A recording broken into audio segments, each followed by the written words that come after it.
Welcome to My Mythical Meta, your gaming podcast that's actually your friendship/magic podcast. My name is Travis, and I'm joined this week by Benjamin. Hello. And Derek. Sky, what's up? How's it going, y'all? I'm less sleepy today. Yeah, let's get some energy. Yeah. Listeners, this episode is going to release the day after Easter, so appropriately, we will be discussing staple cards for the Reanimator archetype. Check the tomb on the third day. That's Except you don't have to wait 3 days for your cards to come out of the graveyard. You can do it at instant speed with some of the cards we're going to be talking about today. We're going to talk about some staple cards for the Reanimator archetype in Magic the Gathering. Last week, we did the strategy tips for playing Reanimator. So if you missed that episode, if you're just now finding us, take a look in the corner where you can click the link and check out the strategy tips for Reanimator. This week, our Patreon shout-out goes to Celery. Woo! Yeah! Celery, thank you so much for sticking with us. We're so glad to have you here, and we hope you are learning and sharing us with your friends. For more information about our Patreon perks, our listeners can check out patreon.com/mymythicalmeta. You can also contact us directly with questions, requests, especially for upcoming archetypes. Next one's already been claimed. We are doing Spellslinger next. Our upcoming archetype is Spellslinger. You can contact us directly through the comments or at our email address, mymythicalmeta@gmail.com. Thank you guys so much. And if you missed last week's, make sure to go check out our strategy tips episode. We are going to start this episode by looking at some beginner commanders that are great for building Reanimator. I always want to remind our listeners that all of these cards you can acquire for free with your home printer. The first one we're going to look at is up to like $3-ish, and you're probably looking at like $7 with shipping. Don't do that. Do not do that. Yeah, don't spend the money. Grab a basic land and a Sharpie or a pen, or print it out on your home computer. So some beginner commanders for building Reanimator. Derek, start us off. Real quick. Please do the home printer and not the Sharpie route when you're doing a commander like Muldrotha. Do whatever you feel. It's hard to do read. whatever you feel. Derek's doing that Ted Lasso. Wait, what does meme. that do? What You does do that what you like. No. I don't care if you're playing with real cards, but I do want to know what it does. All right, go ahead. Okay. So our first commander for beginner, I feel like this is the gold standard. Like this is the bar to beat to be playable. I feel Yeah, like. I agree. Yeah. So first off, we have Muldrotha, the Gravetide. She is black, green, blue, and 3 for an elemental avatar, 6/6. During each of your turns, you may play a land and cast a permanent spell of each permanent type from your graveyard. So, I mean, depends on what kind of, obviously we're talking about creatures for Reanimator, but, she can go in a lot of different ways. She can get anything you want out without any kind of hoops really to go through. Some of these you'll have to find some kind of, hoop or something. Right. She works really well with Reanimator. She likes to self-mill. She likes to, play in the graveyard. Let's get rid of there, get messy. Like I said, she's the gold standard. She's the one that, if you're not doing this, at least this, try a different commander. Have we all had Muldrotha deck? I deck teched one, but I never built it. Okay, Benjamin, Because how about you had one. Yeah, I didn't build one because you had one, but I would have. So I have done 2 different versions of Muldrotha before. Like I did one Muldrotha that was landfall, which was amazing. Yeah. It would be. I mean, Sultai landfall is insane, but Yeah. I also did Muldrotha as the commander for my permeating mass deck that one time. Remember Yeah, that one. Because Yeah. once I remember that, permeating yeah. mass dies, I could just recast it from the graveyard if I needed. You to. took a good deck with a landfall and then made it really bad with a permeating Yeah. mass. But guys, that's what we're talking about with Muldrotha. You can make this a bracket way you 5 want to. combo. You can make it a bracket 1 exhibition deck, or Yeah. anywhere in between with Muldrotha. I think the beginning player or the beginner player can pick up Muldrotha, and she is good to do any single strategy you want. Yep. Mm-hmm. Because the entire graveyard is a second hand. Your card selection is unmatched. Yeah. Now, obviously, I think you should build Muldrotha with a lot of self-mill in Yeah, order I mean, to I think that's the maximize best the way to- cards in your deck. Yeah, best way to play Self-mill her. and ramp. Yeah. Self-mill, ramp. If you put instants and sorceries in there, make sure they've got flashback. But other than that, I think you're good to go. Yeah.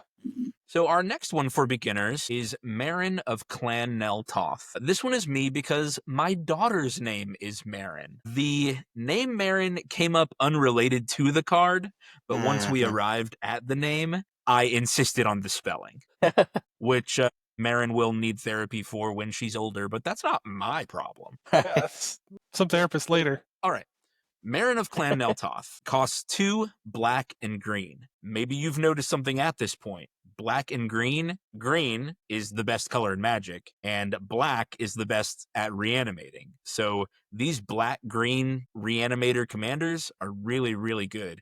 Because I mean, they're the paragons of their class, basically. Yeah. Meren of Clan Nel-Toth, 2 black and green for a 3/4 human shaman. And this is a commander that utilizes experience counters. Whenever another creature you control dies, you get an experience counter. At the beginning of your end step, choose target creature in your graveyard, and if that card's mana value is less than or equal to your experience counters you have, return it to the battlefield, and if it's not less than your experience counters, you put it in your hand anyway. So this is great because you can take something from your graveyard, put it back in your hand, or you can take the creature and put it directly onto your battlefield if your experience counters are high enough. And Derek, you did have a Meren deck, right? Yeah, I think so. I think you used it when we were going to play in Angleton because of that one guy's. I made a Karlov of the Ghost Council, the one that's white-black. I played against the Meren Oh, with that's right. some cards we'll talk about later. That was so frustrating and so like when I was first starting out, I didn't have any way to like counter Reanimator. I hadn't seen really Reanimator yet. And I got absolutely rolled on by a not good deck at the time. Like that guy's deck was not that good, and I could absolutely stomp it now. Yeah. So anyway, Meren of Clan Nel-Toth has been around for a very long time. You start the game, you want to make sure that your deck has plenty of low mana, low curve creatures that sacrifice themselves for value. So maybe they sacrifice themselves for land, like Sakura Tribelder. Or maybe they sacrifice themselves for removal. Let me pull up Cankerbloom, because Cankerbloom is especially good in this deck. Cankerbloom you can sacrifice to destroy an artifact, destroy an enchantment, or to proliferate. So you can proliferate experience counters. So if you sacrifice Cankerbloom and proliferate, you're getting 2 experience counters from that, not just 1. So that's really how you build Meren of Clan Nel-Toth. You also add in your top range of big creatures so that once your experience count is high enough, you start reanimating the big stuff instead. So It's really good. that is Meren's game plan, is cheap creatures that sacrifice themselves for value, and then big top-end bombs that win the game. I mean, that's how you do it. All right. Benjamin, show us what the character Chainer can do. Yeah, so there are 2 Chainer cards that are both good for Reanimator. The first one I want to talk about is Chainer Nightmare Adept. It's 2 black-red, so 4 mana for a human minion 3/2. You can discard a card to allow you to cast a creature spell from your graveyard this turn. You only get to do that once a turn. Here's the thing about this first ability. The ability does not target. You discard a card as a cost and it lets you play a creature spell. You can play the card you discarded. So if you want, if there's any benefit to doing that, and there is one, at least one stapled to this card, you can discard it and immediately play that card from your graveyard. Its second ability says whenever a non-token creature enters the battlefield under your control, if you didn't cast it from your hand, it gains haste until your next turn. So the basic Chainer play is early in the game. If you cast Chainer on turn 4 and you don't really have a stocked graveyard, you can just play anything from your hand with haste. You discard it, then cast it immediately from your graveyard, and you've given your card haste. What really makes him good in Reanimator is you can discard reanimation targets and then cast utility creatures from your graveyard. So Fleshbag Marauders, right? Yep. And this is the big one, right? If you've got your Merciless Executioner, your Plaguecraft, your Fleshbag Marauder. You discard your reanimation target, your 6, 7, 8 mana spell. You recast the 3 mana thing for 3 mana, and then you reanimate the big thing. So it gives you a way to control the board while also putting things in your graveyard. You get to choose what you put in your graveyard. It's a great way to do that. It doesn't have to be kill spells, right? There's all sorts of cards that say when they enter the battlefield, draw a card. Black has a bunch of these. When they enter the battlefield, draw a card and lose a life, or draw 2 cards, lose 2 life. Black also has a bunch of like enter the battlefield, each opponent discards a card. Yeah. Or each player discards a card. Yeah. You could do hand destruction Absolutely. easily. Well, I guess that's true. You could do hand destruction in any reanimator list. Right. Yeah. So I guess that's not special for Chainer. But no, anyway. but Chainer does play very similar to Meren in the sense that you want small creatures to reanimate early, and then you want your big things later. The difference is Chainer, you also need to play your reanimation spells. He won't do it for you like Meren, but he also gives your stuff haste, and I think that's a pretty nice perk for that. I like that Chainer's dipping his foot in red. Yes. We've got access to a different suite of creatures than black and green do. That's absolutely true, and you have access to looting and haste. And haste, when you reanimate a bomb, you reanimate, and it doesn't even have to be a huge bomb. Reanimate a Grave Titan. Well, giving it haste adds a bunch of utility to that. Instead of 2, you get 4 tokens the turn it comes into play, right? So, yeah, definitely worth it for that. We're gonna get to a lot of reanimate spells later. Obviously, that's the title of the episode. But a lot of them are sorcery speed. Yes. And so if that sorcery doesn't grant a creature haste, then it's just like any other gain control effect where that creature's got summoning sickness. So that makes Chainer Nightmare Adept a great option for reanimators because you're getting around that summoning sickness, traditional weakness of Reanimator. Yep. Okay, tell us about the other Chainer. Yeah, so the other Chainer is a much more straightforward Reanimator. Let me just describe him. So he's 3 black, so 5 mana for a human minion, 3/3. But he gives all nightmares +1/+1. And then he says, pay black, and 3 life to put a creature card from a graveyard onto the battlefield under your control. And it's a nightmare in addition to its other creature types. So basically everything he reanimates also gets +1/+1. And it only costs 3 mana. I think that's the cheapest repeatable effect for Reanimator. It doesn't target. An insane price. If you have a way to make, and black is a great ramp color. It's not green, but black has lots of ways to double or triple your swamp output. You could be reanimating 3, 4, 5 creatures a turn because it only costs 3 mana to do it. And then those things you're reanimating are getting a buff. They may not need it, but why not? Now, he does have a downside, and that is when he dies or leaves the battlefield at all, you have to exile everything he's reanimated. So you do need exile. to... They're gone for good. Yeah, they're gone for good. So with a Chainer Dementia Master deck, you need a lot of things that put cards in the graveyard because you can reanimate for cheap. With Chainer, you can kind of skimp on the reanimation spells because 3 mana and no card to get any creature out of the graveyard, out of any graveyard. So you're probably going to want to be playing wheels. You're going to want to be playing, mass discard, lots of board wipes, even especially if they can leave Chainer alive. It's great for getting your opponent's stuff because you don't care if they get exiled. And you're probably also going to want the graveyard tutors that we get to later. Yes. Yep, Chainer's good if you want to go mono black. It greatly simplifies your mana base. It gives you access to some good suite of control, and also it allows you to skimp on the reanimation spells so that you can focus on getting just what you need in the graveyard at the right time, reanimating it.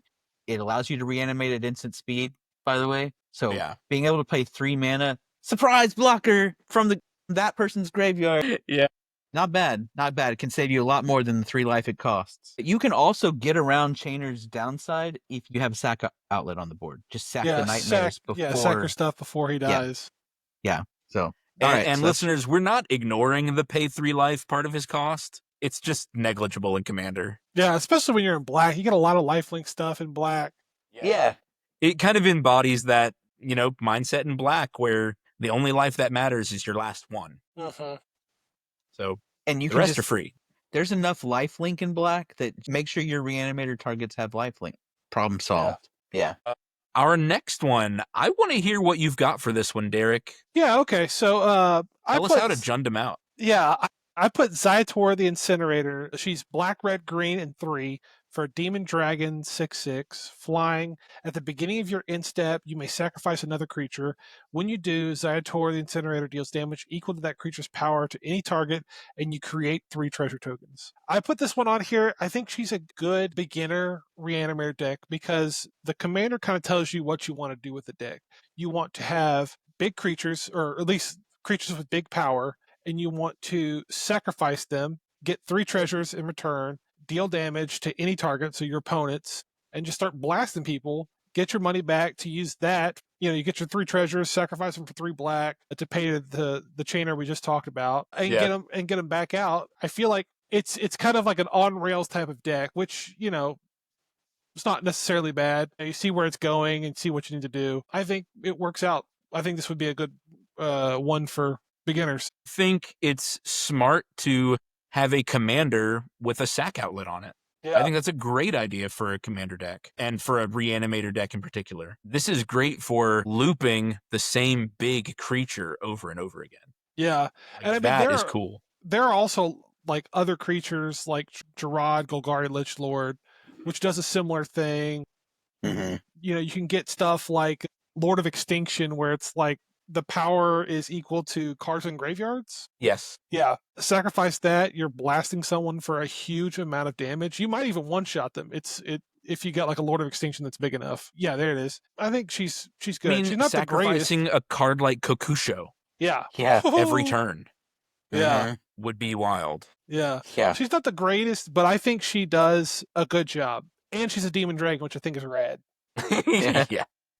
Benjamin. All right. Yeah. A good beginner way of building Reanimator is to build Zombie Tribal. Lots of zombies reanimate cards, lots of zombies create tokens based on what's in your graveyard, lots of zombies come back from the graveyard. So the one I'm going to focus on here is Gisa and Geralf. There are lots of great zombie commanders in lots of different color combinations. Obviously black. This one's blue-black. There's white, blue-black. But yeah, zombies love to be played out of the graveyard and have lots of support. I personally have a Will Help the Rock Cleaver deck with a similar theme. Here, Gisa and Geralf self-mills when it enters the battlefield. So it's a 4/4 for 4 mana in blue and black. It says when it enters the battlefield, mill 4 cards. Well, that's step 1 for Reanimator. You got to put a card in your graveyard. And then, once during each of your turns, you can cast a zombie from your graveyard. So it's kind of like Muldrotha Light. It's getting stuff out of your graveyard. Zombie Muldrotha. But there are enough other zombies that also get things out of your graveyard that the benefit of Gisa and Geralf here is that its first one can get you the stuff out. It keeps your board full, because if you then Phyrexian Delver, for example, reanimates something, it's a zombie. You cast that out of your graveyard, it gets something else. And you just cascade on. They wipe the board. Oh no. All right. Play Gisa and Geralf. Mill 4 more. Mill 4 more. Zombie. Replay your Phyrexian Delver. And then start the chain over again. Right? And there's so much for that. And there's a lot. Zombies can be really big too. There's lots of zombie lords. And so Gisa and Geralf are going to focus on your smaller zombies. It's going to be a zombie swarm. But what it does is it helps you start the chain from anywhere, because it puts cards in your graveyard and then lets you cast them out of your graveyard. Yeah, I think Zombie Tribal is just a smart way to start playing graveyard. Zombies have a special place in my heart. And for our last option for beginner commanders, I wanted to make sure that red had a little representation here, because red is really good at reanimating stuff too, especially artifacts. Red is really good at getting artifacts back out of the graveyard. The Ready Scrap Savant is a planeswalker for 3 and a red. He comes in with 3 loyalty. He has a +2 that says discard up to 2 cards, then draw that many cards. His +2 is basically Faithless Looting. That's so good. We talk a lot on this show about deck velocity, about seeing the cards in your deck. So you take the 2 bombs that you weren't supposed to draw, dip those into the graveyard, draw 2 cards. His -2 says sacrifice an artifact. If you do, return target artifact card from your graveyard to the battlefield. This is a card called Trash for Treasure. Let me go ahead and pull it up. Sacrifice an artifact, return target artifact card from your graveyard to the battlefield. So Duretti is just saying, well, I'm going to sacrifice A treasure. Yeah. Yeah, at this point, I'll sack a treasure. I'll sack a clue, Treasure, a blood, a clue. a food. But the idea remains that sacrificing an artifact is a negligible Trivial. cost at this point. Mere token. And then you can return target artifact from your graveyard to the battlefield. Mere Battle Sphere, Dark Steel Forge. What's it called? I don't know which one you...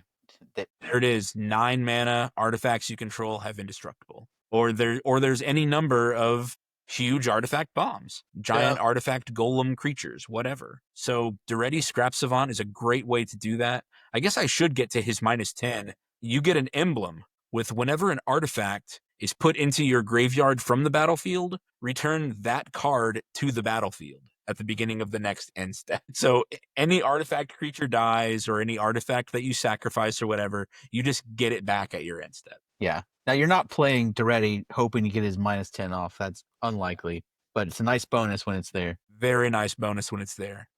And if you don't want to go the Planeswalker route, there's always Feldon of the Third Path. Feldon of the Third Path costs 1 red. He's a 2/3 human artificer. You can pay 3, 2 and a red, and tap to create a token that's a copy of target creature card in your graveyard, except it's an artifact in addition to its other types. It gains haste, and you sacrifice it at the beginning of the next end step. So Feldon is, I'm going to make a giant creature, it has haste, I'm going to swing with it, and then it's also going to die, and it lasts for 1 turn. But again, great for giant bombs, giant creatures that you want to make sure they get one attack off is all you need. So creatures like Mere Battlesphere, Steel Hellkite, Wormcoil Engine, because it leaves Wormcoil Engine. Yeah. That's great because Wormcoil Engine has a death trigger. Yeah. Feldon loves death triggers. Yep. Just for anybody following along on YouTube, we're pulling up cards as we talk about them. I'm not going to go through everything, but Wormcoil Engine has a death trigger. It is a 6/6, and when it dies, it becomes 2 3/3s. Mm-hmm. So you reanimate the Wormcoil Engine with Feldon's ability, and then when you sacrifice it at the end step, you still have those 2 worms on the battlefield. And that is what Feldon is all about. Enter the battlefield, triggers, and death triggers. Look for versions of both of these, because that's what you're going to be getting your value off of with Feldon of the Third Path. Red has got a lot of cool options without relying on black. I'm noticing, guys, that we didn't put a ton of white on here. If you want white for your Reanimator deck, I still recommend going the zombie route. Yeah. That Verena. Yeah, Verena the Lich Queen. I can pull that up. Another option for white is going black-white, and you'll find a couple angels that have some good Reanimator graveyard synergies too. But Verena the Lich Queen is a tribal zombie commander. Yeah. It's also just not a great reanimate color. Yeah. Wait, white? So Well, white, it is. White does have some Reanimator, but it's much better at aristocrats than classic bomb Reanimator. White is good at reanimating things that cost 2 or less or have power 2 or less. I'm sure that white will get a much better showing whenever we eventually get to aristocrats. Yes. Absolutely. So we also have built some Reanimator decks in our past, and we're going to give them a special shout out here. Each one of us is going to do some of our past Reanimator decks. Derek, start us off. Yeah, here's the best one on this list. Everyone's favorite. It's my sweet little boy, Henzie, Toolbox Torre for black, red, green. A 3/3 Devil Rogue. Each creature spell you cast with mana value 4 or greater has Blitz. The Blitz cost is equal to its mana value. You may so this is what Blitz does. You may choose to cast that spell for its Blitz cost. If you do, it gains haste, and whenever this creature dies, draw a card, sacrifice at the beginning of the next end step. Oh, that sucks. Let me finish. It's Blitz better cost, Feldon. Yeah. Blitz cost you pay costs 1 less for each time you've cast your commander from the command zone this game. God, I can't even begin to sing the praises of this card. So this guy wants lots of spells that are mana value 4 or greater. And you just kind of you play the Blitz cost so they come out cheaper. Let's say as a Timmy, I always wanted to do Atali, the first one, Primal Storm, who when he attacks, exile the top card of each player's library, and you can play those cards without paying their mana cost. The problem with this card is it doesn't have haste, and that sucks. A lot of times it'll get removed before you actually get a chance to swing, which sucks. With Henzie, you throw that thing out there for 5 minutes instead of 6. on the first cast of Henzie, and you're getting 4 cards at the top. You might whiff, but you'll probably get something, like a 50% chance you get something pretty good out of 4 decks. Mm-hmm. And the whole deck is like that. You get to play all these big Timmy spells, these big Timmy creatures for cheaper. Oh yeah, they kill Henzie. Yeah, you just made my deck better because now everything costs 2 less or 3 less. Like, good luck.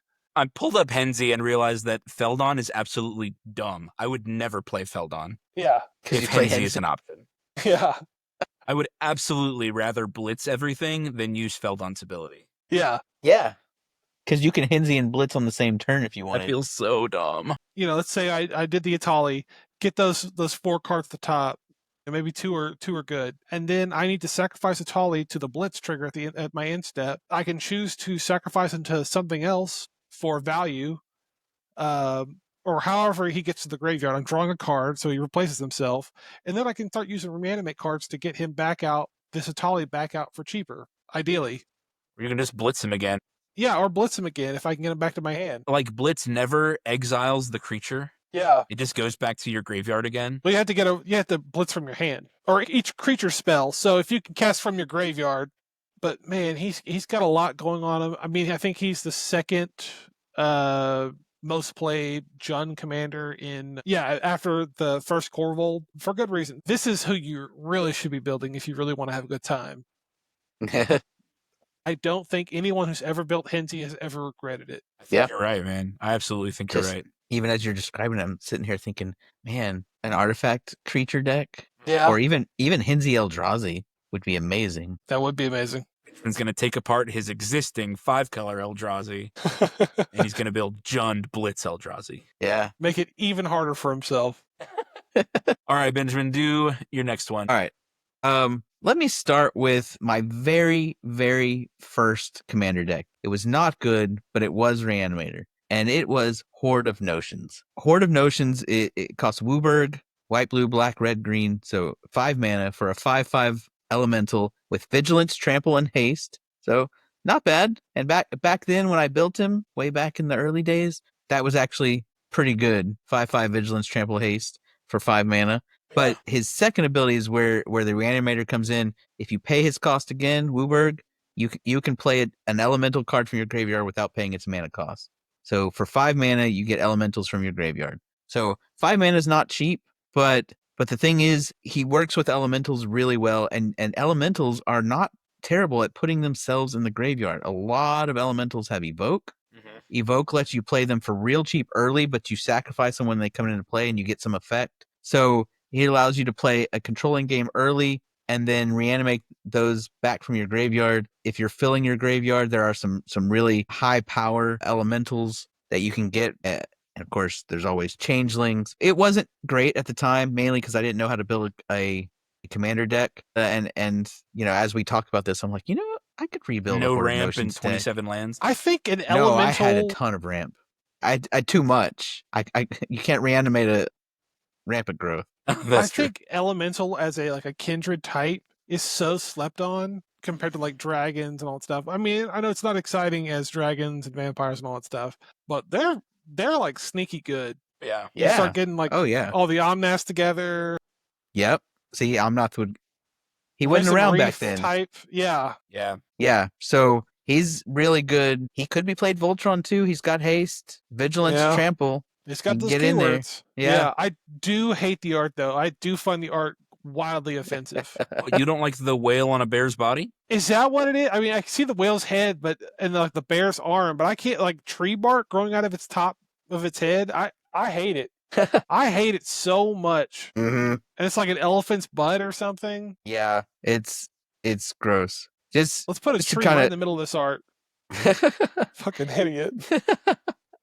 Well, I don't like that they put a tree in the foreground. Yeah. yeah, that's what That I'm is like saying. the dumbest art choice. Yeah, the way I built it back then, there are the like Avenger of Zendikar, Baleful Force, like there's just a ton of huge elementals Yeah. that Legion of the Tangle, and I bet there's better ones now than there were back then. So I might rebuild it. It's pretty straightforward. Yeah. Okay, so that's Sounds good, man. very straightforward. Yep. So I have a couple Reanimator decks right now. I do currently have a Meren, which I intend to keep around forever because it's my daughter's name. But the deck that I'm going to talk about right now is Kagha Shadow Archdruid. This is from the Baldur's Gate set. She costs 2 black and green for a 1/4 elf druid.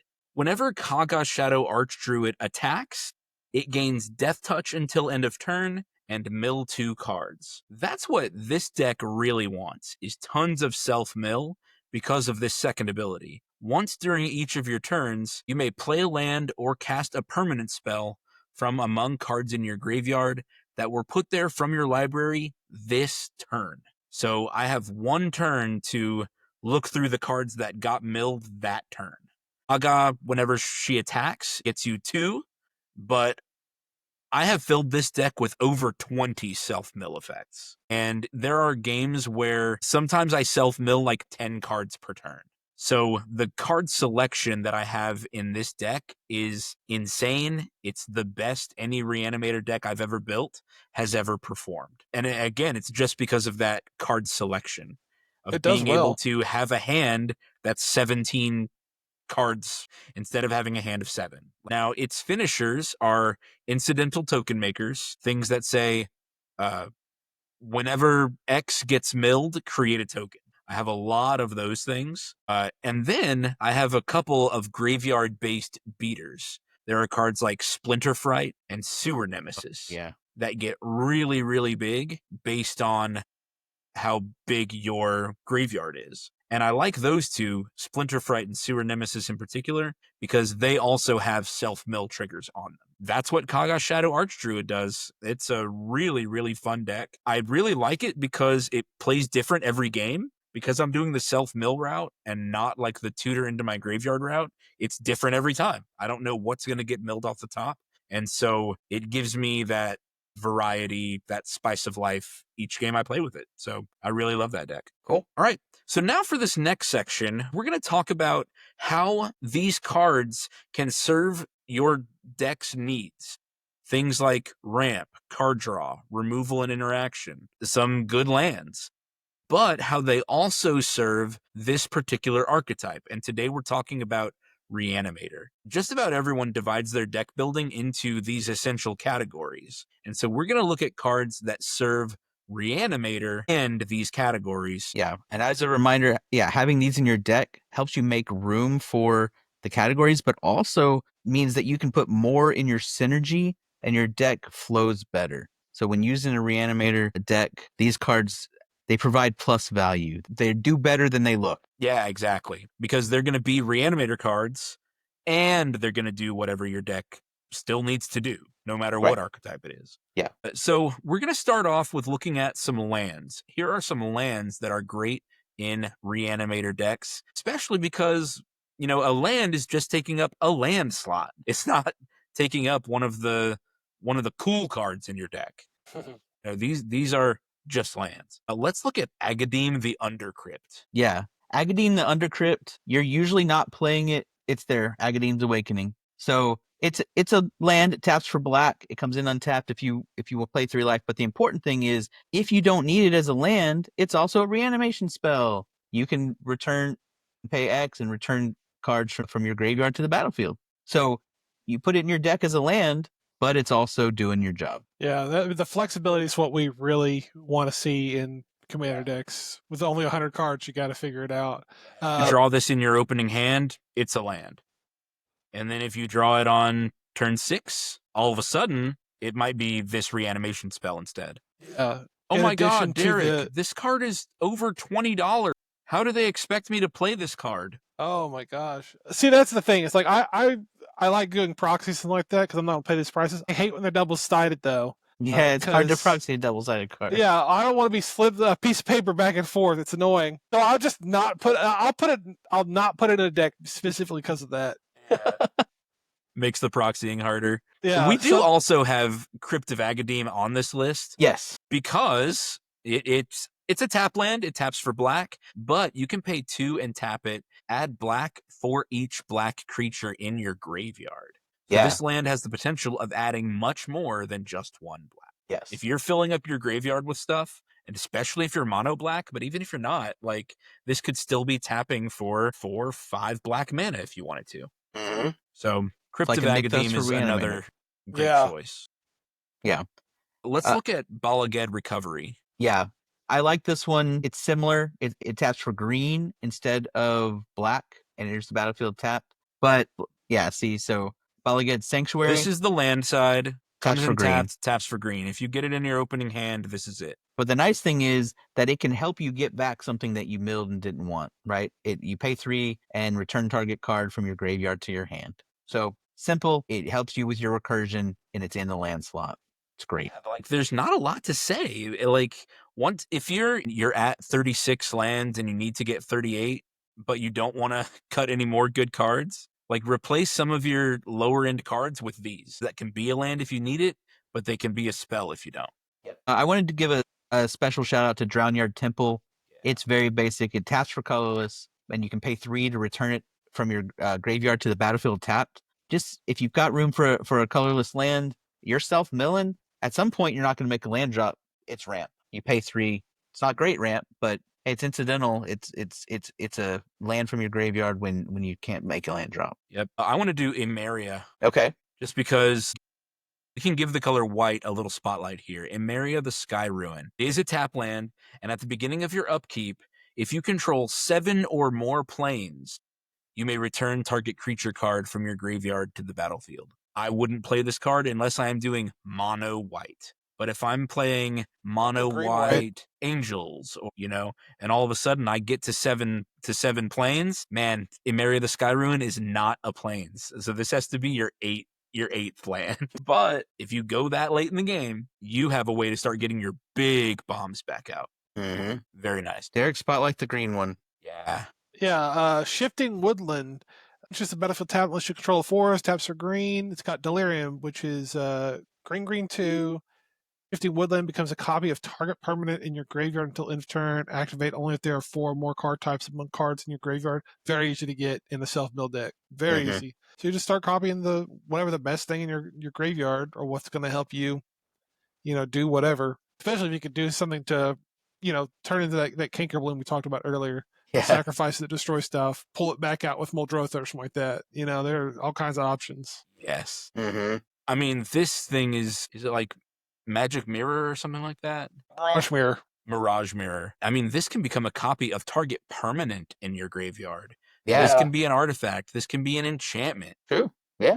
Like, you can copy a land. That is so cool.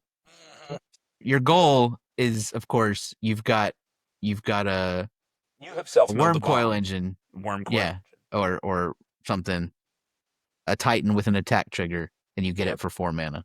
Swing in with your land. Also, you don't have to tap to use the Delirium ability. So if what you're targeting doesn't need to tap also, you can use this to pay for that cost. That's true. Mm-hmm.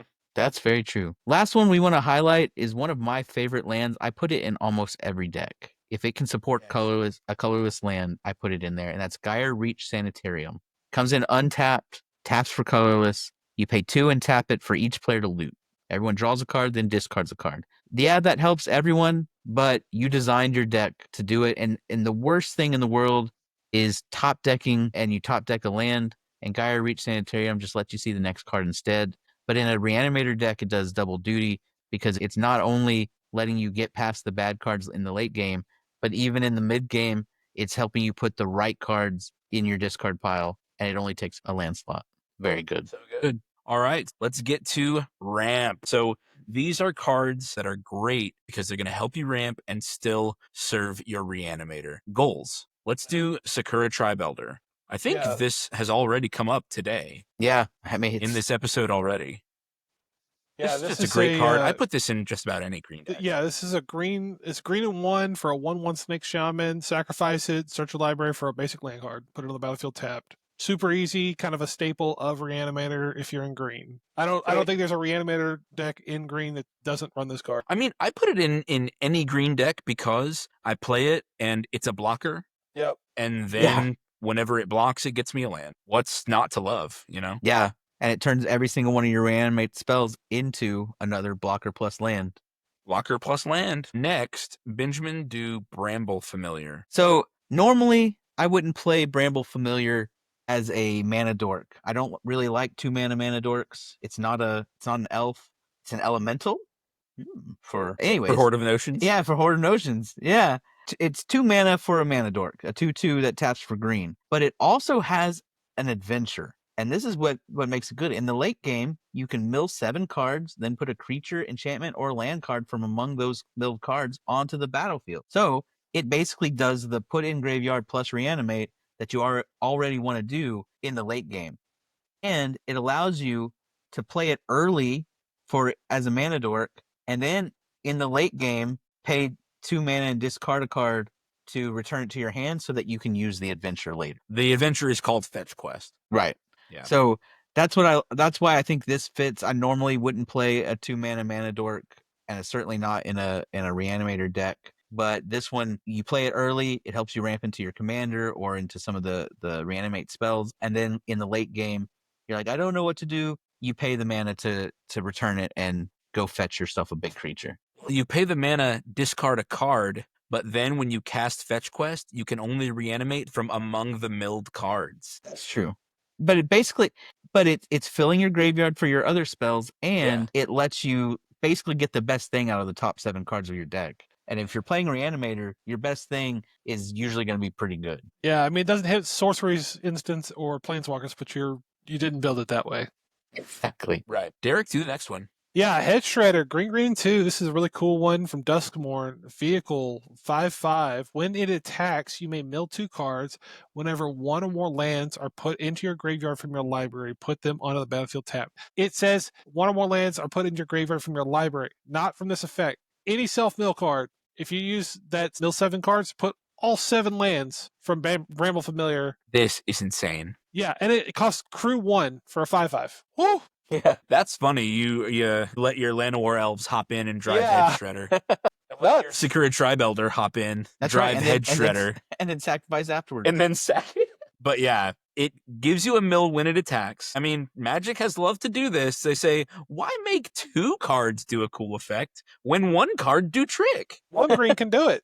You know, we'll let the attack create a mill trigger, and then we'll let them get any lands milled from anything, not from among the milled cards like we just saw Bramble Familiar needed, but any milled land comes onto your battlefield tapped. That is bonkers.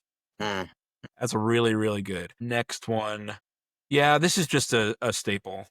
The Solemn Sim. Sad Robot. The Sad Robot. So, Solemn Simulacrum is a 4-mana, 2/2 artifact creature golem. He doesn't do any reanimating on his own, but he is just one of the best targets to recur over and over and over again. Whenever he enters, you get a basic land card onto your battlefield tapped, then shuffle. Whenever he dies, you draw a card. So this is a creature that you love to loop in the early game. And it's just, what's not to love, you know? This guy, I mean, I have had games where Solemn Simulacrum gets me 3 lands and draws me 3 cards in my Meren of Clan Nel-Toth deck. Because he comes out, I sack him, I get him back. You know, do that 3 or 4 times until I've got the lands I need to do my big stuff now. Like, he's just so, so good.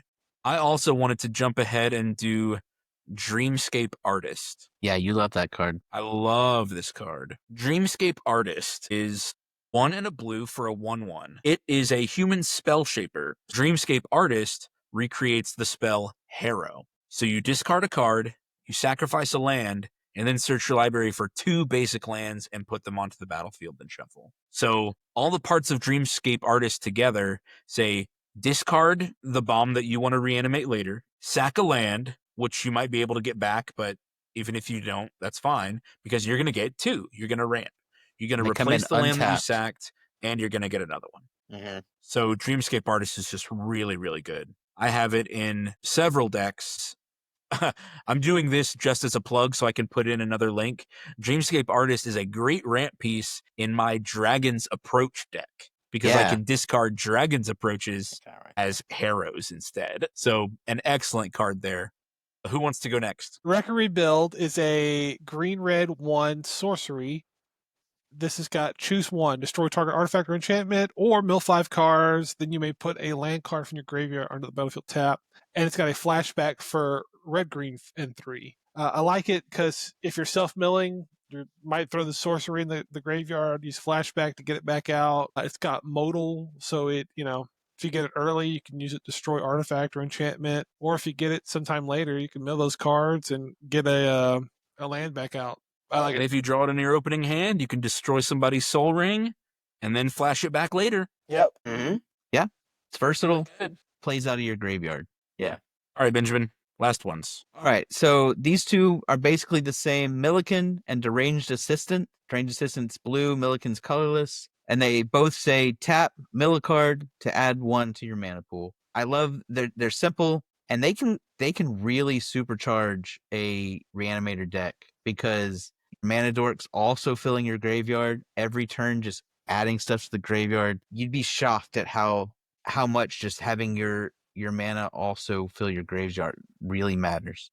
It's really, really good. So that's our ramp section. Our next section is draw. Just a brief reminder for this section and for this archetype in particular. For running Reanimator, you don't necessarily need cards in hand. Now, it's obviously always good to have the cards available to cast raw, but what you really need is cards in graveyard. So what we're providing here in draw, we've got some self-mill options, we've got some discard options, and cards that are going to make your graveyard useful. That's what we're looking for here in the draw category. The first one is Secrets of the Dead. I think if your deck has effects that say cast from the graveyard, which is several of these green and black commanders that we've already looked at, but obviously blue as well. Secrets of the Dead is an enchantment that's going to really pull its weight. 2 and a blue for an enchantment. Whenever you cast a spell from your graveyard, draw a card. Yeah, in Muldrotha, bonkers. Yeah, because in Muldrotha, your graveyard is already your hand, and now you get to draw cards each time you cast spells from them. With Muldrotha, you can cast as many permanent types as there are. So with Secrets of the Dead, you could be drawing that many cards as well. Just really, really good. Along the very same lines is River Kelpie. Yes. River Kelpie is a 5-mana creature that says when it or another permanent enters the battlefield from a graveyard, draw a card. This one doesn't rely on cast, so it works with your reanimate spells and other effects. But it also, whenever a player casts a spell from a graveyard, draw a card. And it's any player. So obviously you're doing it because that's what you're doing. But also, if another player plays a flashback spell or is playing Reanimator, you're getting cards from that too. Yeah. And then when they say kill you're it, playing Graveyard and somebody else is playing Aristocrats. yeah. Oh my goodness, they would deck you. Yeah. But it's River Kelpie's not optional. It's not. You may draw a card. You must draw the card. yeah, that's right. But I mean, until that last card, you want to see them It's all. only right? upside. Yeah. And you're not playing no maximum hand size cards in Reanimator. You draw 20 cards, you're sticking 14 of them in the graveyard, and you want it. Or 13. I can math. Last thing, River Kelpie has persist. Yeah. So even if nothing else, once they remove River Kelpie once, it comes back again, and you do get to draw a card from it. Yeah. It's a great Reanimator target. So good. Derek, which one do you want to hit? Take a Muldrifter. Muldrifter costs blue and 4 for an elemental 2/2 fish bird thing. It's flying. When it enters the battlefield, draw 2 cards. It's not a very good rate, but it's got an ability called Evoke. You may cast it for its Evoke cost. It's a alternate casting cost for blue and 2 instead. So, ideally, you just keep blasting this thing out for 3, get 2 cards, pull it back out. When you evoke it, it immediately sacrifices itself to the graveyard. So any death triggers or whatever have you, also doubling up on that. But yeah, it's just another staple, I guess. Yeah. I'll hop in and do Monastery Siege. Monastery Siege is another incredible enchantment that comes down early. I think all of the sieges are good. Yeah. All of the Tarkir sieges. I do think Monastery Siege is my favorite. 2 and a blue. And as Monastery Siege enters the battlefield, you choose cons or dragons. So it has 2 effects, and you pick one of them. Cons, at the beginning of your draw step, draw an additional card, then discard a card. So for 2 and a blue, you can draw 2 and discard 1. Discard the bomb into your graveyard, keep the best cards in your hand. Dragons is not bad. Maybe you draw Monastery Siege in the late game and you've got your great threats onto the battlefield. Choose dragons instead. Spells your opponents cast that target you or a permanent you control cost 2 more to cast. Say, hey, oh no, if you want to remove my 9-mana bomb, my ancient dragon, or my praetor, or whatever, you got to pay 2 extra for it. Like, that's just good. Or if you want to exile target player's graveyard, pay 2 extra mana for it. Yeah. All right. I'm a big fan of Faithless Looting, especially in Reanimator. Pay a red, draw 2 cards, then discard 2 cards. In your opening hand, it's great because you can play it turn 1 and set yourself up. But Faithless Looting is especially good because if you happen to mill it while you're running through your deck, flash it back to put 2 cards in your graveyard. Right? It's got a flashback for 2 and a red. So basically for 4 total mana, you can draw 4, discard 4, which is really, really good in Reanimator. You dig for that reanimation spell and put your targets in the graveyard. Very, very good. There's instants and sorceries, and probably some creatures. I mean, there's probably several of these effects. But there are cards that let you tutor for a creature card or a card or whatever have you, put it directly into the graveyard. You know, they don't do anything themselves. You have to reanimate them out. But, I mean, since you're putting them directly into the graveyard, they're very cheap. Entomb costs 1 mana. Buried Alive, I think, costs 3 for 3 creatures. Gerard's Orders cost 4, but it gets 2 creature cards. 1 goes in your hand and 1 goes in your graveyard. So, I mean, you know, pick the best things in your deck, put them where you need them to go. These are good cards. You know, they'll help you kind of be active and kind of in the game the whole time. So that way you can get your little silver bullets that you need. And Gerard's Orders is really good because you can put your target, your reanimation target in your graveyard and get a creature that reanimates, like Phyrexian Delver. Yeah. Put that one in your hand. Yeah. Eternal Witness or something, yeah. Yeah. I'm going to do a group of cards. So we have this same effect in 3 different colors. The first one, and collectively these are called wheels. So we're going to look at Wheel of Fortune first. And Wheel of Misfortune, frankly. They both kind of do the same thing, but let's just look at Wheel of Fortune. Wheel of Fortune is a sorcery. Each player discards his or her hand and draws 7 cards. So you take everything that's in your hand, the bombs, the lands, whatever, dump it all, draw 7 more. And every player does this. So these wheels are a great way to fill every player's graveyard, not just your own. So there's Wheel of Fortune. The best blue one is probably Windfall. I mean, maybe not the best. Yeah, probably but the cheapest, though. Yeah. I mean, there's so many of these. There's It's hard to pick one. Yeah, but yeah, Windfall, everybody discards their cards and draws equal to the greatest number discarded this way. Well, somebody probably has 7 cards in hand. Yeah, somebody's got 7 cards. If you're lucky, somebody's playing a no maximum hand size card and they've got 10 in hand. Yeah, they discard 10 and everyone draws 10. Mm-hmm.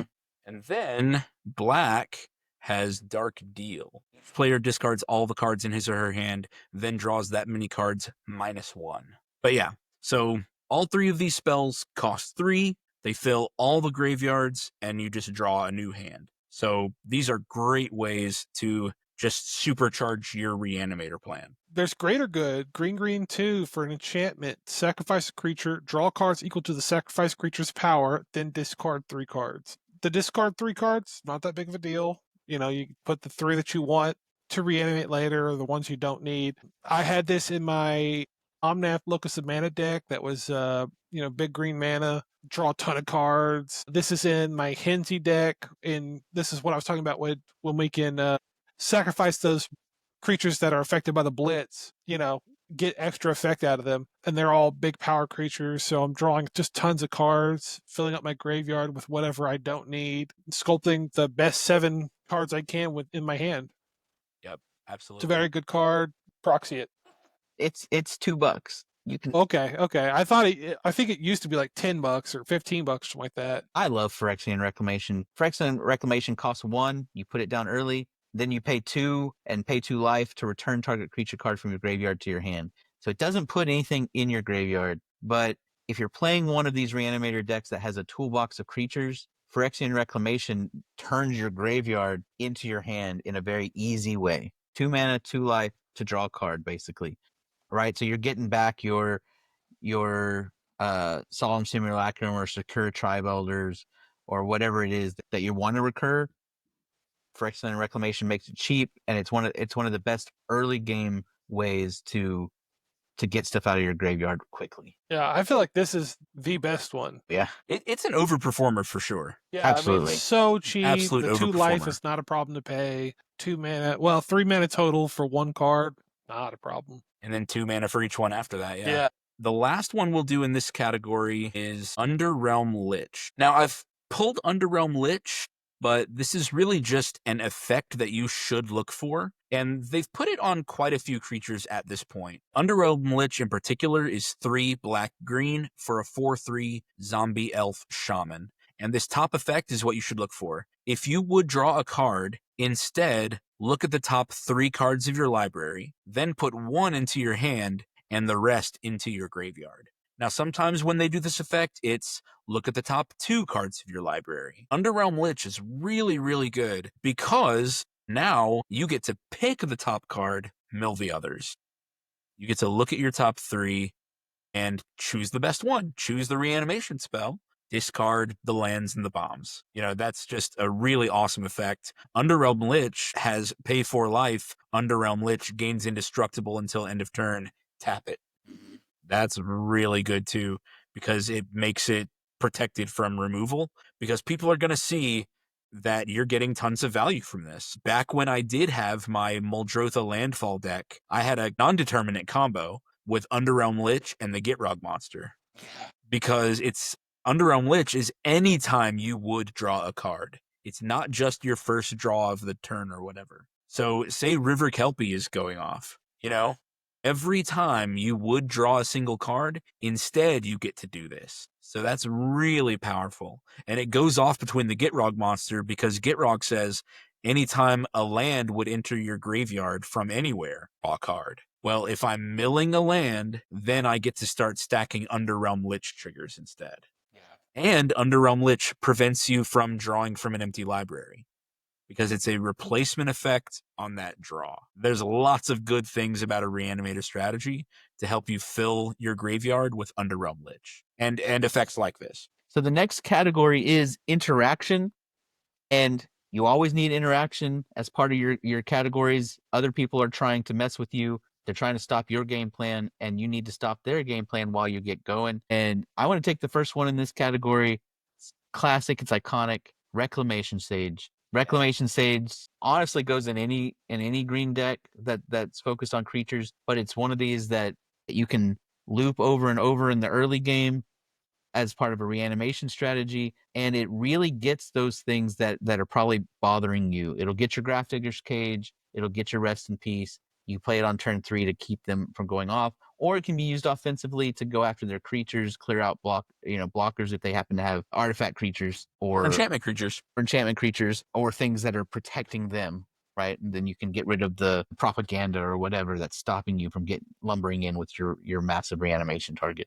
Definitely need it. In general, you're going to find throughout our interaction section that it's a lot of enter the battlefield triggers, because that's what you are getting a lot of if you're playing Reanimator. Mm-hmm. You're going to get into the battlefield and death triggers throughout your game plan. So look for triggers that remove your opponent's threats. Like, that's really what you're looking for here. Derek, pick another one. Yeah, Noxious Gearhulk. The Gearhulks are all pretty good. This one's the black 4/5/4 construct with menace. When a creature enters, you may destroy another target creature. If a creature is destroyed this way, you gain life equal to its toughness. I always forget the gain life trigger, but this is kind of doing double duty. We talked about in the Voltron episode how life gain is kind of like a defensive action. So you're removing the most threatening thing on the board and gaining life from the toughness.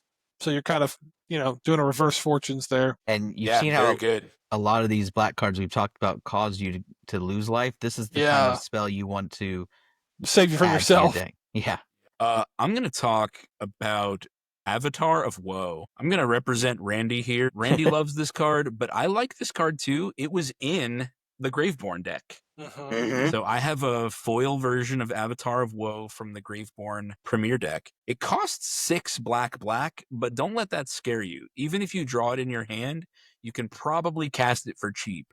It says, if there are 10 or more creature cards total in all graveyards, this spell costs 6 less to cast. So you can play this almost always for just black for a 6/5 Avatar. It has fear, which means it can't be blocked except by artifact creatures or black creatures, but you'll rarely be attacking with Avatar of Woe because it has this ability. Tap, destroy target creature. It can't be regenerated. That's it. Tap, destroy target creature. They're done. So this is a really cool card. It comes out really cheap, has a 6/5 body. You know, you keep it up to block on everybody else's turn, and then right before the last person before you is about to end their turn, tap it, destroy.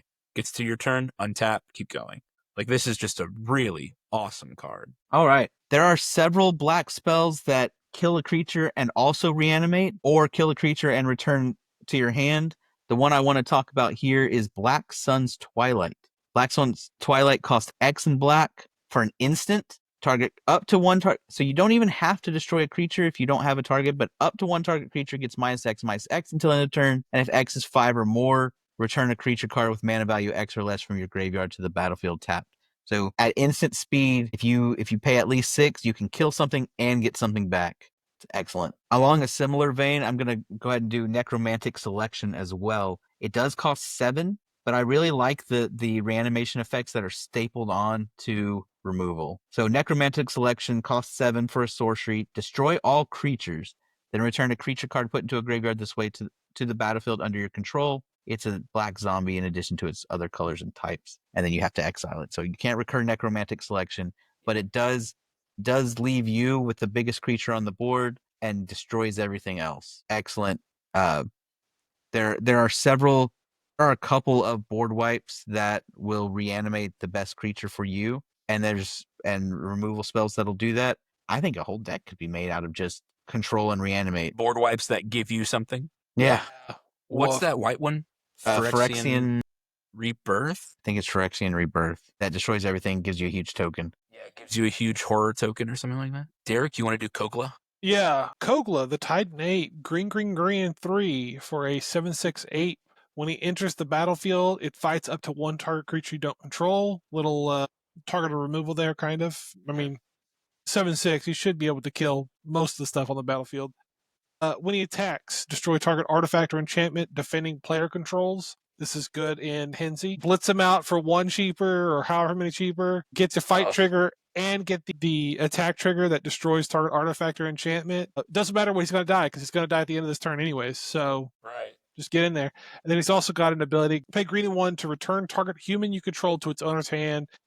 Kogla gains indestructible until end of turn. So if you've got a human commander, like maybe Meren or something, he would work well in her. All right, so we only highlighted a few cards in that section, but really look for anything in your color identity that says enter the battlefield, destroy blank.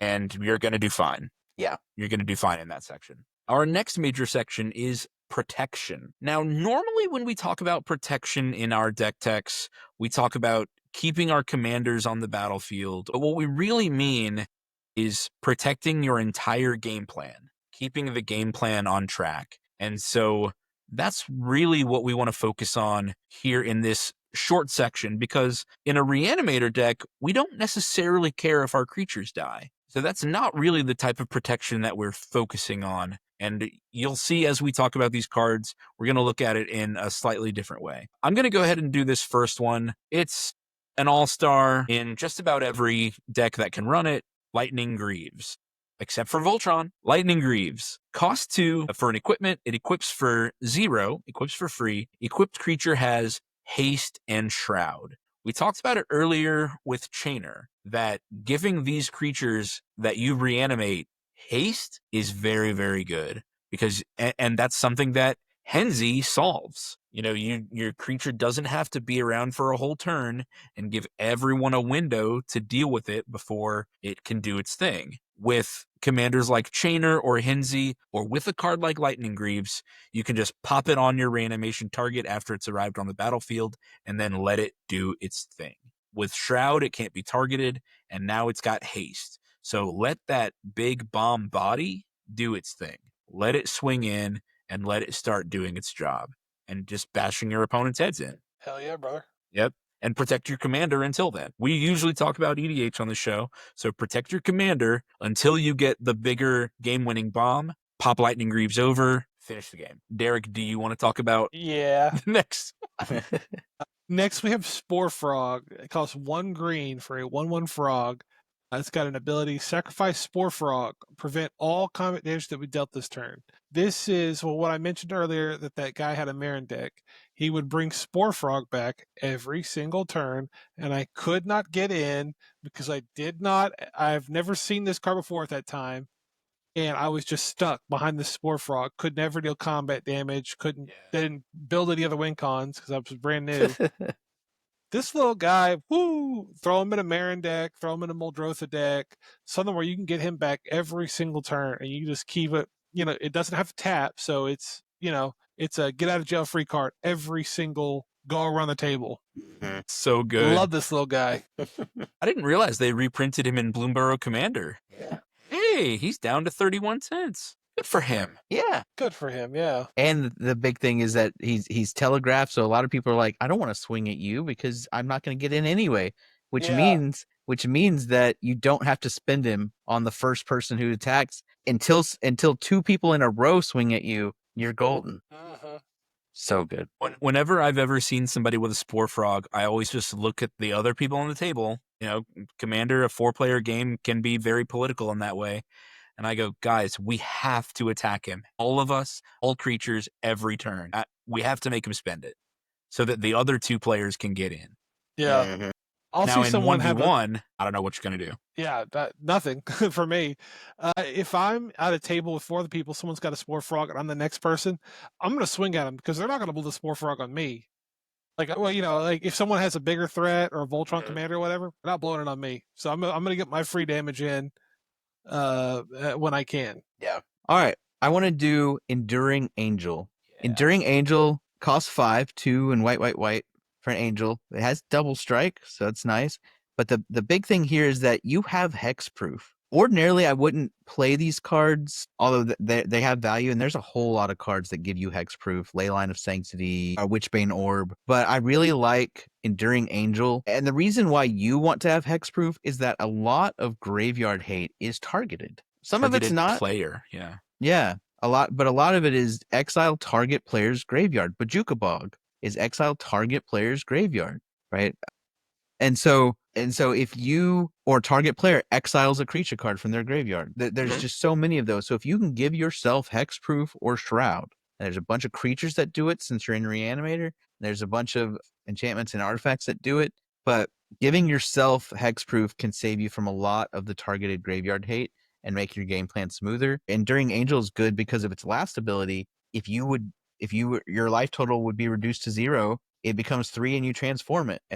On the transformed side, it doubles your life every time it attacks. And the cool thing is, okay, it dies. Let's say, it saved you and your life total became 3, and then it dies after it transforms because it's just a 3/3. Reanimate it. And now they have to kill you again. They have to kill you again. Oh my god. And remember, you have hexproof, so they have to kill you by attacking. It's kind of like a Spore Frog. To kill you by attacking, it's wild. Yeah. So it's kind of like a Spore Frog in that the first time they're attacking into you, it's not going to do anything. They got to do it twice. And in the meantime, I mean, it's giving you hexproof to protect your game plan. It's worth it. I think it's good in Reanimator. Give it a try. I want to pick up Siren Storm Tamer. This is just a cute little card. 1 blue for a 1/1 Siren Pirate Wizard. It has flying. You can pay a blue and sacrifice it to counter target spell or ability that targets you or a creature you control. Just like I was mentioning Canker Bloom earlier, this early game, very cheap removal or protection is so good in Reanimator style decks because you can use it in the early game, reanimate it later, and use it again. You can use it over and over again. And just like Benjamin was mentioning how it's good for you as the player to have hexproof, well, Siren Stormtamer can counter a spell or ability that targets you. You can counter Bajuka Bog with Siren Stormtamer. So I especially like Siren Stormtamer. Yeah, totally good. Just real quick, Whip of Arrows costs 4 and gives all your creatures lifelink, so it can really give you a nice life buffer. And then you can pay 4 and tap it to return a creature card from your graveyard to the battlefield and give it haste, and then exile it at the beginning of the next turn. So it's a reanimator spell, one-shot reanimator spell that I mean, it's reusable, but you got to pick a different creature. And it also gives your creatures lifelink, so it can help you get in and with your big creatures and not have to worry about blocking because you're gaining a bunch of life from them. So I think, one way of protection is just being able to be aggressive without worrying about the crackback. Yeah, and that lifelink, same thing we talked about in Voltron. I mean, our meta in particular, we think life gain is vastly undervalued amongst the wider commander meta. Yeah. We find that it's really good because it functions as blockers, where the only creature that can kill you is a commander. That's pretty cool. Okay, so now we get to the real meat and potatoes of a reanimator strategy, and we're going to look at recursion. These are the staple recursion reanimation spells. I mean, I guess we should start with the name of the archetype, Reanimate. This is the cream of the crop, the gold standard. 1 black mana for a sorcery. Put target creature card from a graveyard, any graveyard, onto the battlefield under your control. You lose life equal to its mana value. That's it. This is the cheapest way to reanimate a creature. Along the same lines as Animate Dead, it costs 2 mana, and it's an enchantment, but it basically does the same thing. Now, the wording is very confusing because of the way auras and targeting and all that work, but essentially what it does, you pick a card in your graveyard, any graveyard, you cast Animate Dead, and it will enchant the creature when it's reanimated. It'll give it -1/-0, and if either one of them leaves the battlefield, then you sacrifice the other. Basically. So they can target the enchantment and remove both, or they can target the creature and remove both. Yeah. Costs 1 more than Reanimate and gives them a debuff, but you don't have to pay the life equal to their mana value. So it's got a trade-off. For 2 mana, it's hard to find a Reanimate spell for 2 mana. Those 2 are the ones that you're looking at. Everything else is going to cost you more. So those are your key Reanimate spells there. I want to talk about Victimize, black and 2 for a sorcery. So good. This is another Henzie all-star. Wow. Choose 2 target creature cards in your graveyard. Sacrifice a creature. If you do, return the chosen cards to your battlefield tab. Blitz a creature. Creature's dying. Let's go ahead and feed it to the Victimize. Get 2 of my biggest things back out. And draw the Blitz card. I didn't realize we were doing the Henzie deck tech this episode. I told you, it's the best one. But it's so good. I love Victimize, man. To reanimate 2 creatures For 3 3 mana. Yeah. No downside. I mean, sacrifice a creature, I guess is the downside, but, Downside. we play that as the upside. Yeah, awesome. Let's give the other colors a little bit of time in the sun. We're talking about Sun Titan. Sun Titan. My God, this is White's best recursion spell. Mm-hmm. And it does kind of highlight what we were saying earlier about White's limitations when it comes to recursion. Sun Titan, 4 white for a 6/6 with vigilance. Sun Titan has got a body. Yeah. Okay, he is built like a truck, and he's gonna do some work. 6/6 with vigilance. Whenever this creature enters or attacks, you may return target permanent card with mana value 3 or less from your graveyard to the battlefield. So permanent card, mana value 3 or less. Lands, enchantments, artifacts, creatures, planeswalkers, anything that costs 3 or less. Great for getting lands out of your graveyard if you've been self-milling. Great for reanimating those cheap removal creatures. Reclamation Sage, Benjamin. Merciless Executioner, shame on you. Plaguecrafter, Fleshbag Marauder, Gravelighter, everything else. But many, Sun so Titan good. gets to do it over and over and over again when it enters and whenever it attacks each turn. This is really, really good. Yeah. So Score Frog. Yeah, every single one of those utility creatures we were talking about earlier that we were talking about looping. Yep. this is one way to get back those utility creatures while you reanimate something big. Reanimate Sun Titan, also get the utility creature, and then it keeps them coming. So good. So good. Yeah. Now, white also is not bad at reanimating enchantments or artifacts. One that I really want to highlight there is Dance of the Manse. Costs X blue-white for a sorcery that says return up to X target artifact and or non-aura enchantment cards, each with mana value X or less, from your graveyard to the battlefield. And if X is 6 or more, they become 4/4 creatures in addition to their other types. So X does not have to be 6 or more. It is totally acceptable to pay, say X equals 4, and I'm going to get 4 mana enchantments out of the graveyard for 6 mana. That's 16 value worth of enchantments or artifacts for 6 mana. But if you want to build your army, pay 2 more. Now it's for 8 mana total. You get 6 4/4s, so 24 power, and if they're all 6 mana cost, you're getting 36 mana worth of 36 mana's worth of effects. Yeah. worth of effects for 8 mana. Excellent. Seems good. Yeah.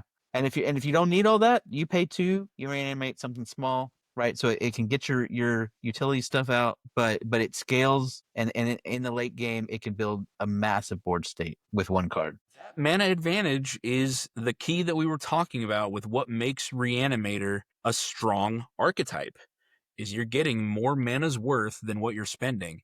And that's exactly what Dance of the Manse offers. That's also what several of these mass reanimation spells offer. You've got your targeted reanimation that can get 1 creature at a time, and you also have your mass reanimation that can get lots of creatures at a time.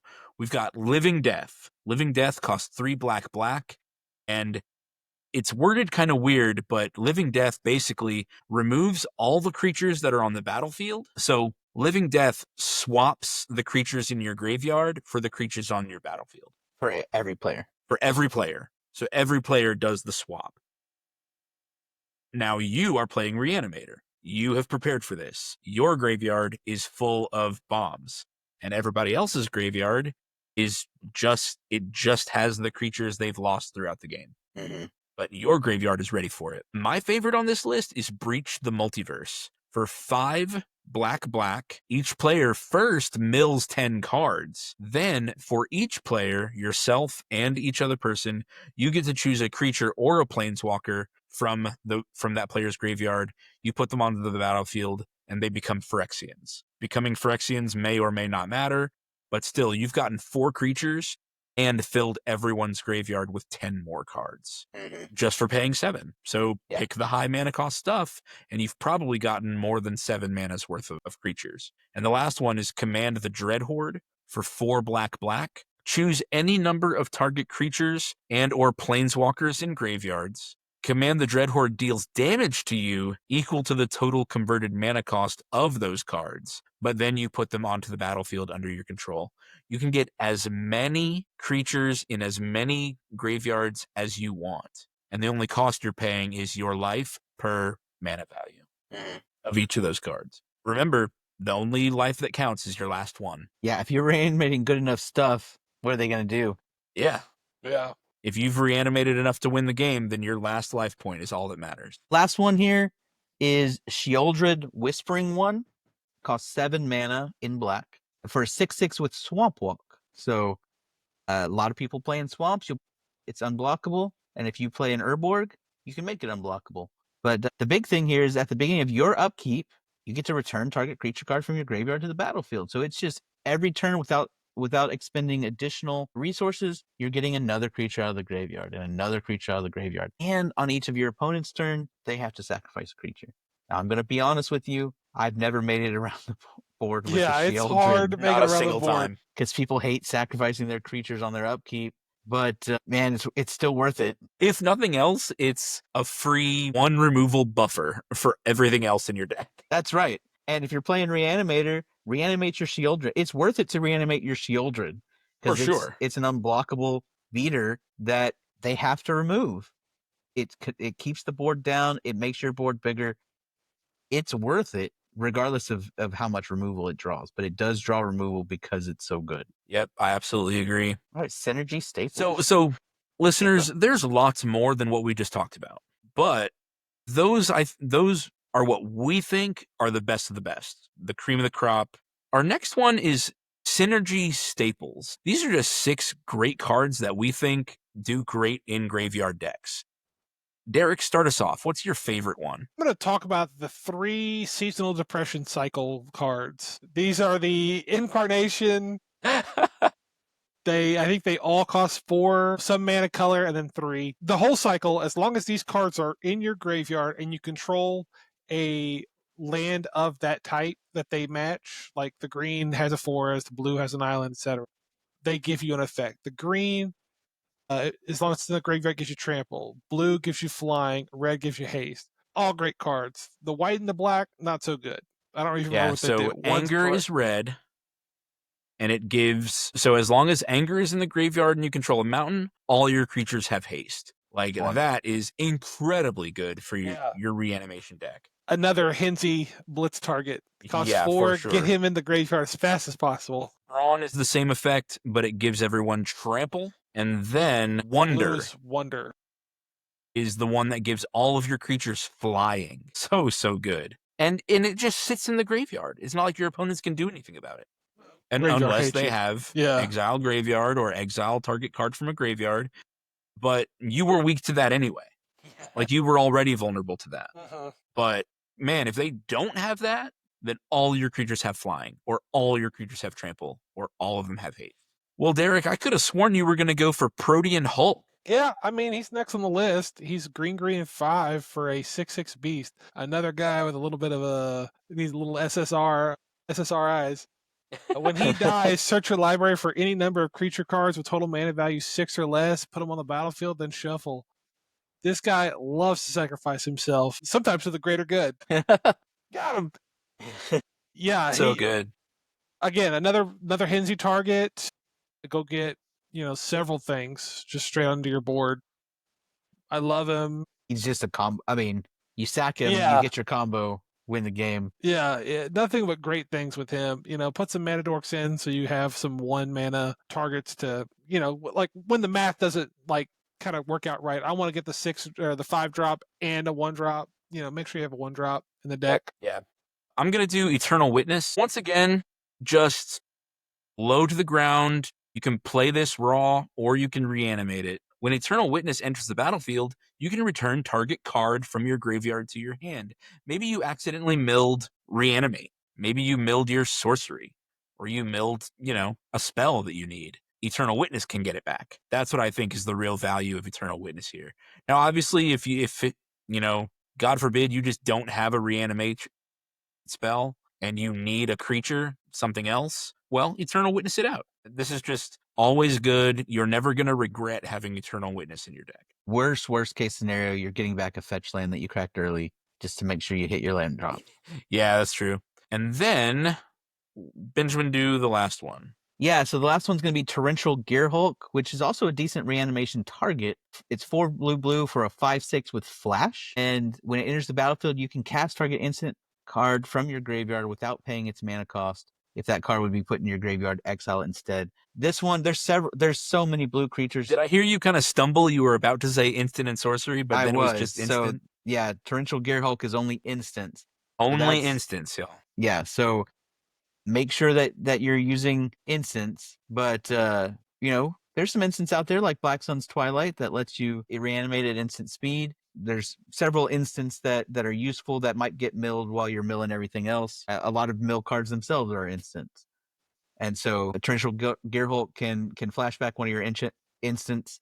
There are some that are not only instants, and you might want to play those instead. But having ways to get back reanimation spells, utility permanents, things like that are useful staples like Eternal Witness. The benefit of Torrential Gearhulk is that it casts it for free. Doesn't have to go to your hand first. So you could put a huge bomb in there. But Scholar of the Trove of the Lost. Will you pull it up? Scholar of the Lost Trove. There it is. For any viewers on YouTube, I'm just on Scryfall. That's all I'm using. It's called scryfall.com. You can search for magic cards, and this advanced filter is incredible because you can put in, keywords that are on the card. If I wanted to, Benjamin just said, put a big bomb instant card in there, and you can't think of one. Well, I could go to advanced, put instant, and then put mana value 7 or higher. Yeah. And just see what comes up. Just see what great cards come up. Okay. Yeah. So Scholar of the Lost Trove is probably a better one than Torrential Gearhulk.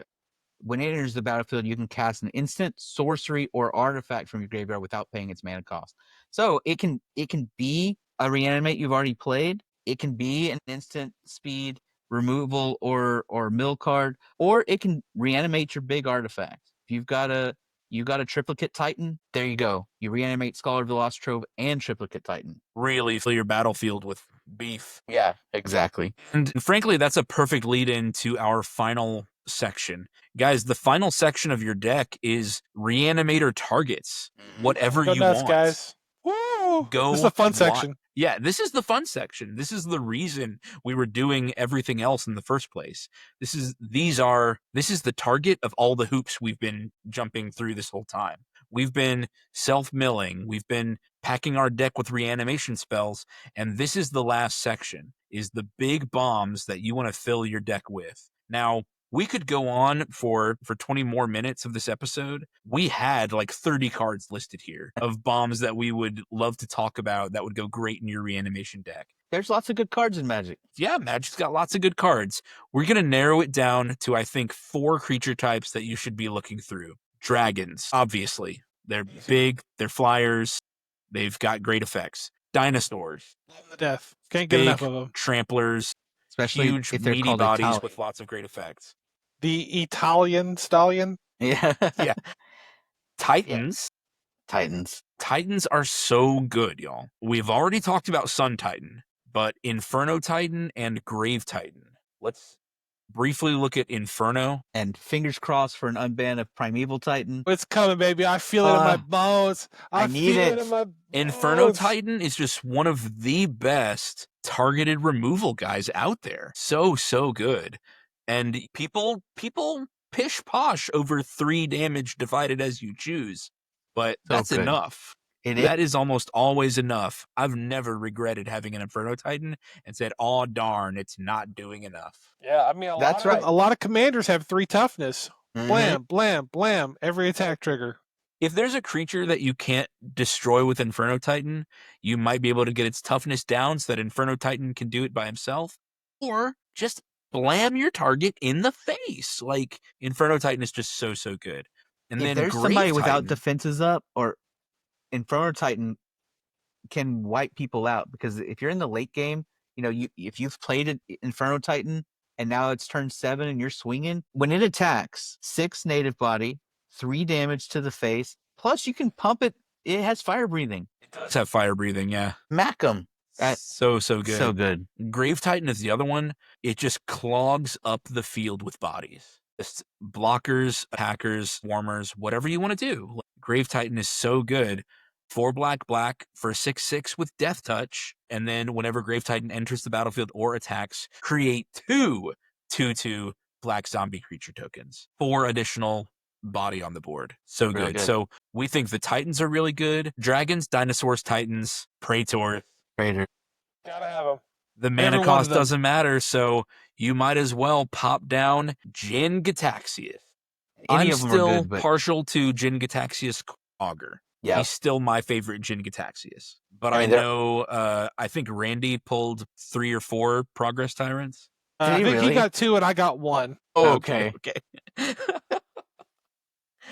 But I love Core Jin Augur- Gitaxias Core Augur. I think it's great for your reanimation deck. Yes. Because It your shuts down the opponent's game. maximum hand size is reduced by 7. So it's effectively 0. Whatever they haven't spent at the end of their turn, they have to discard into their graveyard. They Pop basically this have down on turn 2, entomb, reanimate, and now your opponents are discarding all the bombs that they were never going to get to. yeah.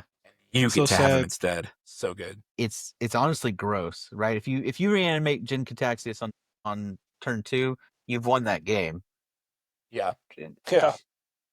And the nice thing is, because you're in Reanimator, a kill spell isn't enough. If they happen to top deck and you can't close out the game after a couple turns, and they finally they find the kill spell, you can reanimate it again. They have to have It's got to be Path or Swords. Like yeah, that's and their if you've only hope. got a sack outlet, then even that's not good enough. Even that's not good enough. Yeah. So Praetors, Titans, Dragons, Dinosaurs. Like, Yeah. That's what we think you should be looking for. But again, obviously, like, there's plenty of awesome stuff. Huge angels. You know, a Chroma Angel of Wrath has Big ass 12 demons. keywords on it. Yeah. I was thinking of a Chroma Angel of Wrath, flying, first strike, vigilance, trample, haste, pro black, pro Mm-hmm.